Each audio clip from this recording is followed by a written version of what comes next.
Dan ahli tata negara dari paslon Ganjar Mahfud Charles Simabura menyoroti berbagai kejanggalan yang dilakukan KPU. Salah satunya KPU harusnya tidak menerima berkas pendaftaran Prabowo Gibran pada tanggal 25 Oktober 2023. Karena saat itu masih berlaku peraturan KPU nomor 19 tahun 2023 yang mengatur usia capres-cawapres minimal 40 tahun. Terkait dengan yang disampaikan oleh pertanyaan berikutnya, erga omnes.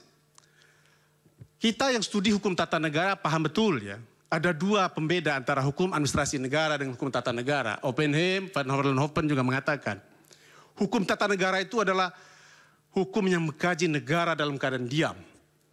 Hukum administrasi negara itu mengkaji negara dalam keadaan bergerak.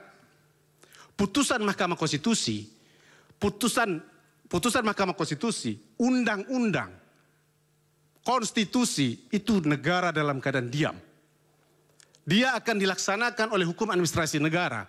Dia tidak akan bisa berjalan kalau tidak ada aturan pelaksananya. Disitulah esensi dari peraturan PKPU itu dibentuk lebih lanjut.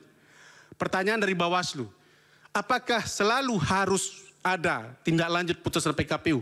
Bukan harus dibentuk dalam suatu undang-undang, bukan harus merevisi undang-undang. Putusan MK erga omnes terhadap undang-undang, tapi dia butuh aturan lebih lanjut di tingkat teknis.